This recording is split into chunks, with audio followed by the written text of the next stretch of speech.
عقيدتي أنا مذهبي كان في حرارة يمتد الوقت. أيوة ما دام الشمس أيوة والله أعلم. خير إن شاء الله. فضل يا أخي. وإياكم. What are the sunnah or what is recommended regarding naming children? The sunnah of naming children. Jazakallah khairan. From the story of Maryam alayhi salam and Surah Ali Imran, we understand a few things with regards to naming of the child. You can read the tafsir of that surah and that section and find different benefits. In brief, the child should be given a meaningful name. And of course, the most truthful names, the Prophet tells us, Hadith and Hammam, and the best names, Abdullah and Abdurrahman. There are other ahadith which are generally weak, but they're popular hadiths among many scholars with regards to the best names, Ma Hummida or Ubbida. Those names that entail Abdullah, and Muhammad, Ahmed, Mahmud, Hamid, Hamid, etc. Okay, also there's a famous hadith which isn't sound. Whoever has a child and he has more than one child, different wordings, and he names none of them Muhammad, faqad jafani. He's disrespected me by not naming one of his sons Muhammad.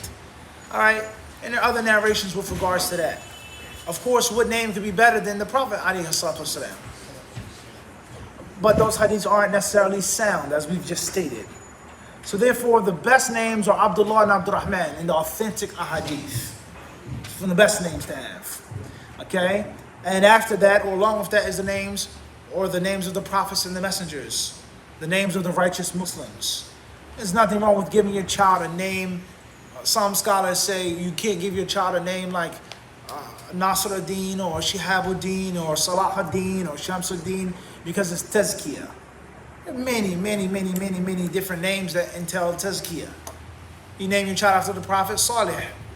His name is Salih, righteous. That is a what? Alright? So the general rule is that a Muslim is allowed to name his child his or her, whatever he pleases. But the most preferred names are those that are most meaningful, those that are most symbolic, and those that attribute and attach the child to a righteous figure. Prophet, messenger, righteous woman, etc. It's not haram, as we said, to have cultural names. And as we said this before as well, many people, they accept Islam and they choose to keep their non-Muslim names. John or Billy or Bob or Chris or Tom or whatever, Michael, Tracy, whatever. And they say that I don't have to change my name, nor should I change my name.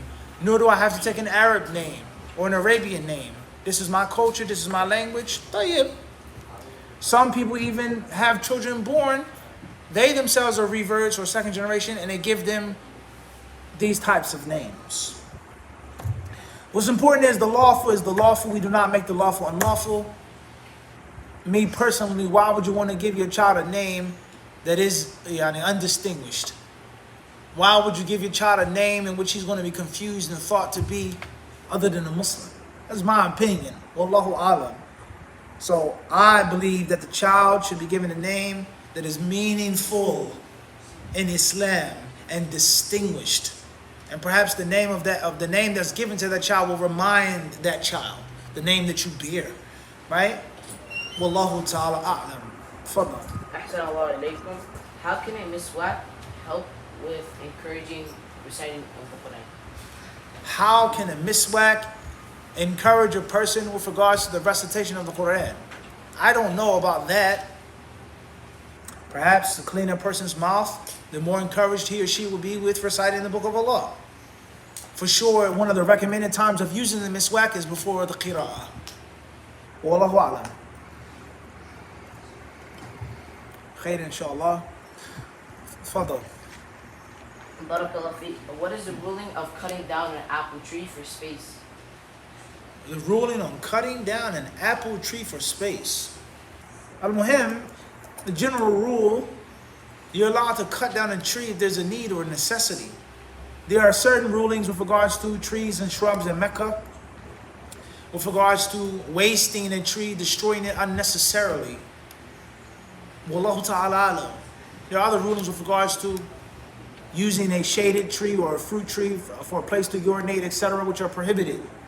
Aside from those things, a person is allowed to build and harvest and expand based off of need and necessity, a fruit tree or other than a fruit tree.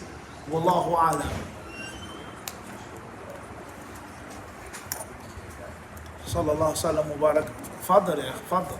إذا كان عندك هات وإلا خلاص تفضل. What does it mean when Allah said, "Who would be more unjust than the one who tries to create the like of my creature?" Who is wronger? وَمَنْ أَظْلَمُ مِمَّنْ ذَهَبَ يَخْلُقُ كَخَلْقِي.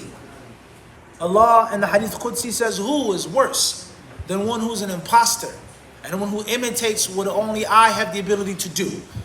And then the Hadith says, let him create an ant or a dhurra, atom or a seed, a mustard seed.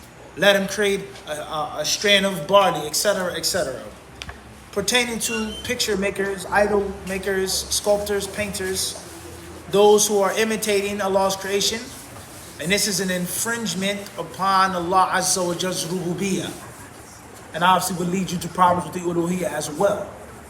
That is why this discussion has been masterfully placed in Kitab al-Tawheed, dealing with the huquq of Allah Azza wa Jall's rububiyyah and His uluhiyyah.